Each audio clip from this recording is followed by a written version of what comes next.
Welcome to Palawan. Ano ito? Crocodile Farm. And bago ka pumasok, punta ka muna doon sa ticket booth. Kuha ka ng, bayad ka ng entrance. Daming ano ngayon. Today is January 3. Ang daming turista pa rin. Kailangan ko ipacheck ko lang yung gulong.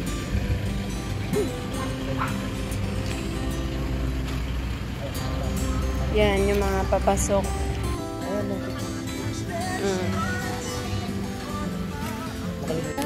Dito yung entrance, papasok. Daming water lily.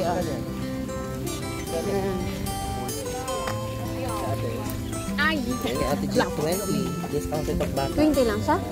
Talaga mura. Kalahati daw pag bata. Pag 4 years old to 12. Kasi daw ipapakain. Ipapakain sa buaya. Ayan, pasok tayo. Ayan ang attendance.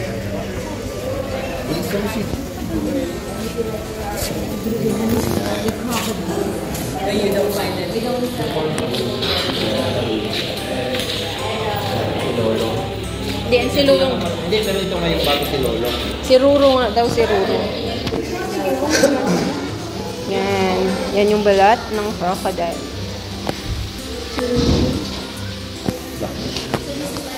Kaya na, ganito yung kalaki magkain sa'yo. Ay, naku.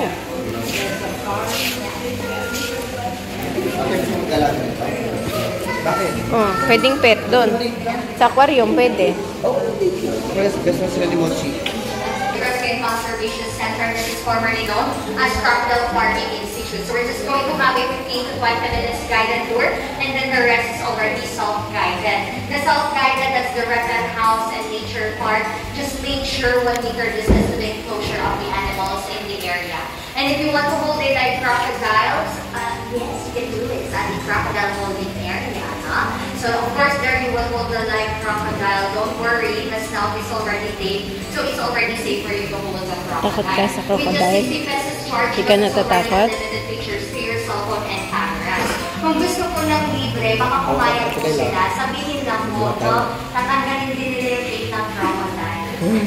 Joke lang po. So anyway, before we go to the live crocodile, so we just like to introduce to you this skeleton over here, and this is his real skin. Everyone, this is Rio R.I.O., a male saltwater crocodile which was caught on August 4, 1990, 1990 in Rio Tuba River, Bataraza, that is in the southern part of Palawan. He has a length of 17.6 feet or 5 meters, and he was captured in that area because he attacked a fisherman, and it was confirmed that he swallowed the right leg of the victim. No? But he died after 5 months of captivity due to stress related to his transport, and he was 60 years old na po when he died. That's 60 for this kid. Though this is really cannot be used for making leather shoes, bags, and wallets.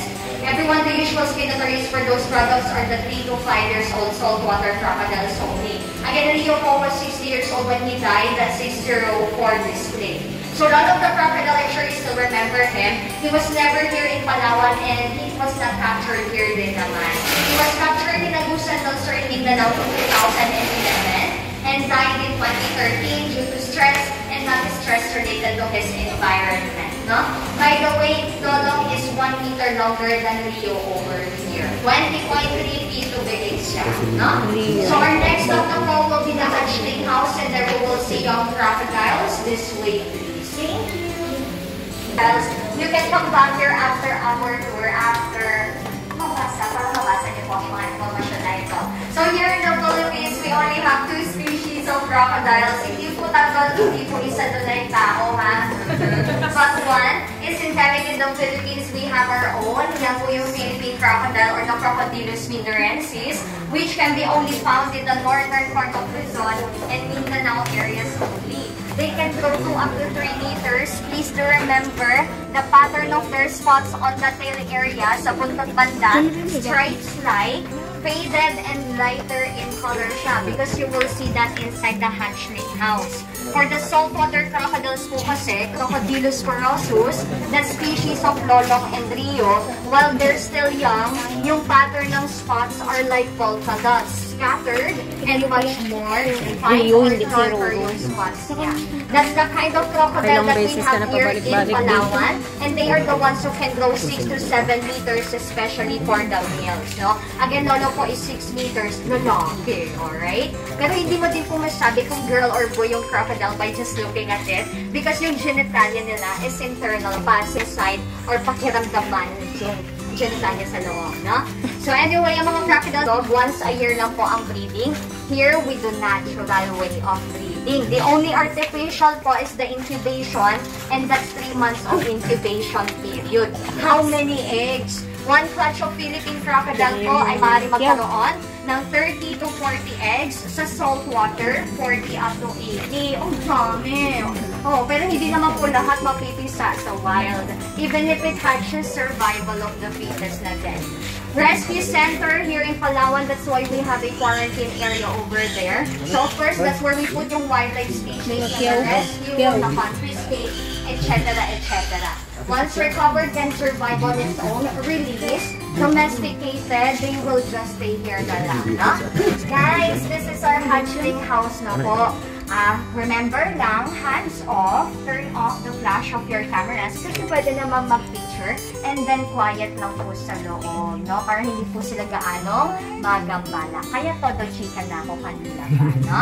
3 to 5 minutes naman po tayo sa loob. We're going to see each other on the other end. Welcome, welcome. Kung wala pong naman yung ibang tanks, ibig sabihin po nun, Nag-matured na. Nag-tour din sila. Oo, gator din. Disan, ha? Nice. Oh, baby.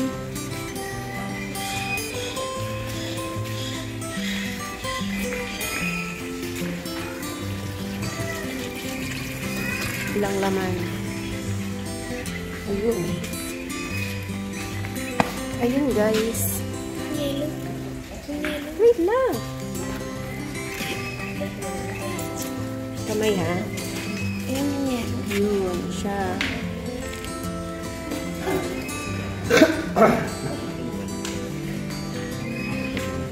Albay niya.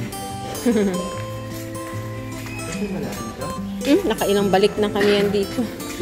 Pwede na kumakaya. Ay, takot kasi. Ay nako, ang dami nila nako.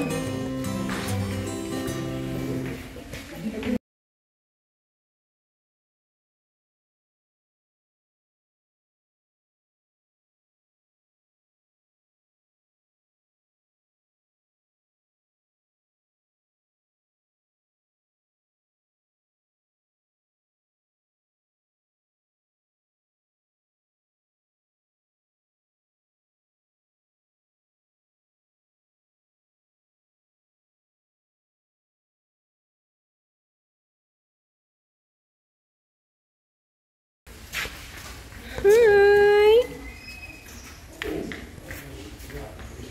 Tulog sila, tulog. Joke.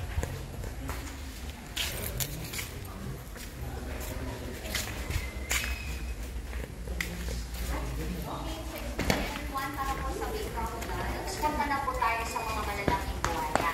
So, baka nagtataka na po kayo, kung may crocodiles kayo sa Palawan, why do you breed crocodiles here? Everyone, we are a conservation facility po for the Philippine crocodiles. Again, they are endemic but sadly critically endangered na, no?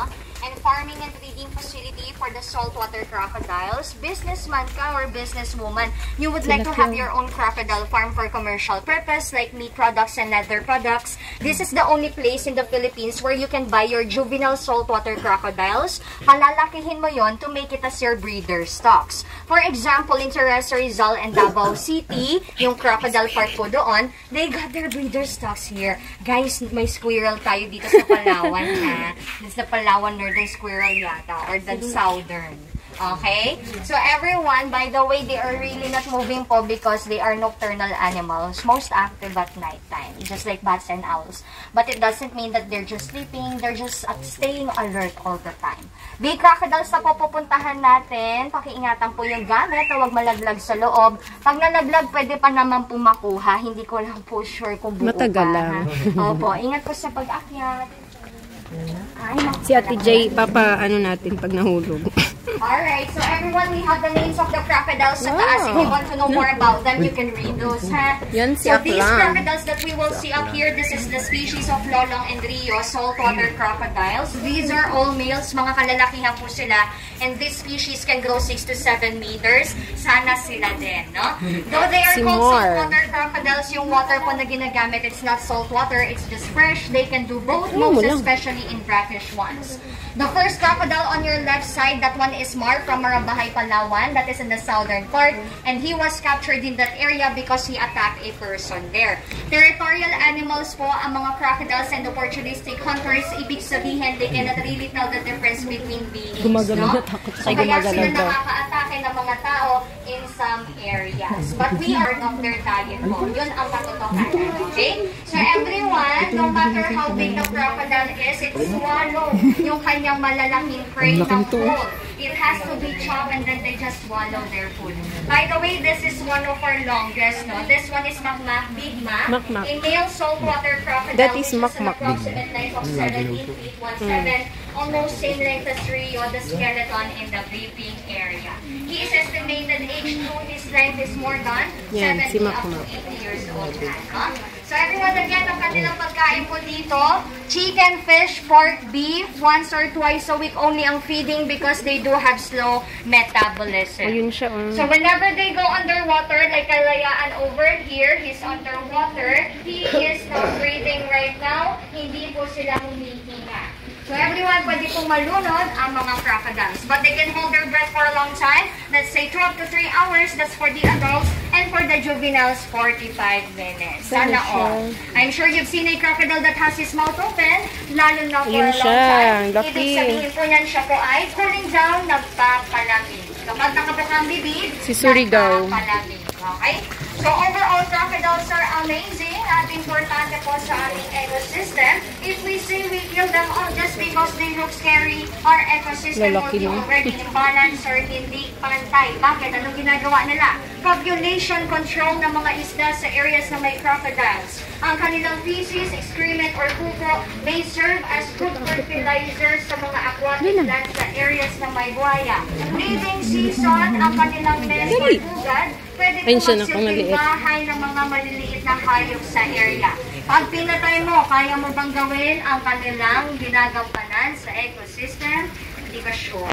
Okay? So dito naman po sa last step natin guys, let's appreciate her. This is Pinay, a female Philippine crocodile. Again, her species is endemic in the Philippines, Holding. but sadly critically endangered. That's why we're conserving them here in PWRCC. Alright? So everyone, this is the end of our guided tour, but if you still have any questions, please don't hesitate to ask.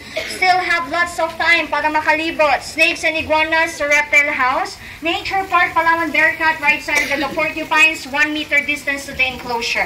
Left side will be your exit, and that's where you can hold the live crocodile. Thank you so much, everyone. Have a great day. Happy New Year. Ingat po sa pagbaba. Ay, hala. No. A snake. Saan yung iba? Ito po ang first snake natin. So, natawag na sawa. Uy, sawa. Ay, ayun. Anong kulay? Anong kulay? Iguan. Iguana. Oh, ito, gumagalaw yung snake. Dali. Ito, oh. Ayun, gumagalaw. Ito tawag dito, piton. Dito na. Python. Ay, oo nga, tama ako. Ay, okay na yung term ng Pilipino, piton. Palawan. Palawan, piton. Kaya siguro may ano. Pwede na yun. Okay, uy, dito, dito.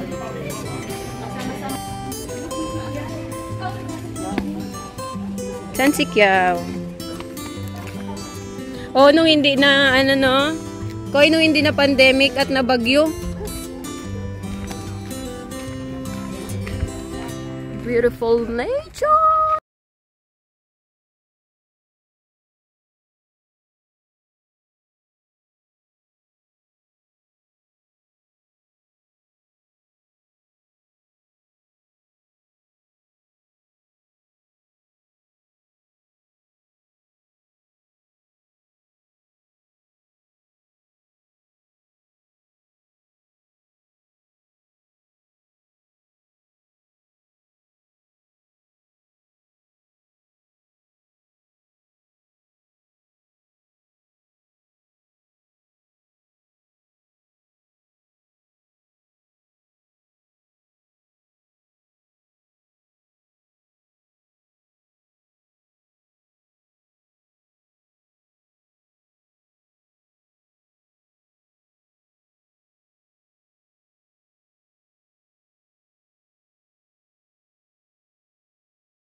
talaga rin. Gusto mo talaga magka-cellphone?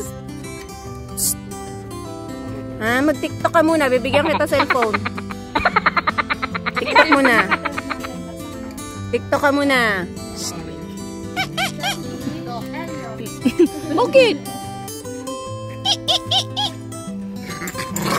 Abaw. Galit? Galit? Siya ay lalaki. Galit? Galit?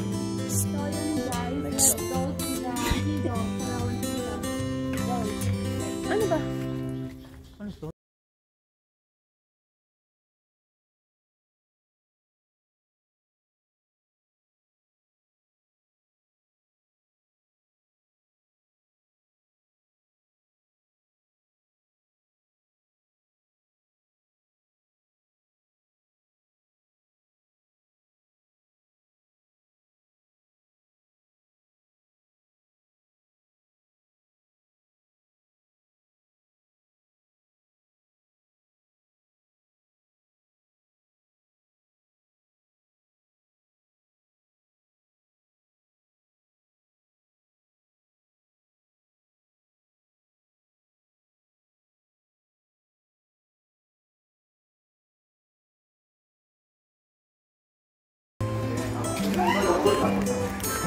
Picture tayo. Ano na magpapalad? Okay, ayos. Ay, ano naman? Dito? Hey! Full body. Full body na. Body. 1, 2, 3. Ako naka-video lang ito eh.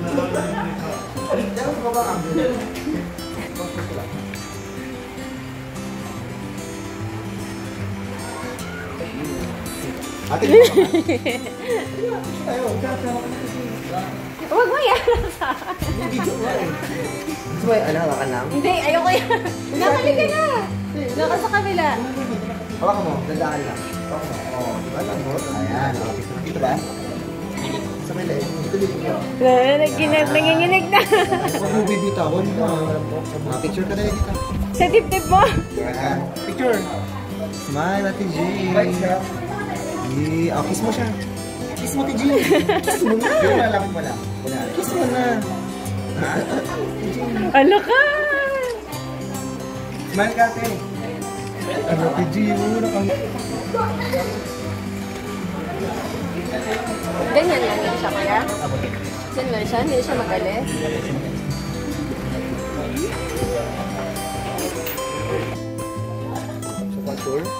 That ends our tour. Anong masasabi nyo? Ay naman, ho. Ano masabi nyo sa crocodile? May nawawala? Nakawalang crocodile. Nakapula.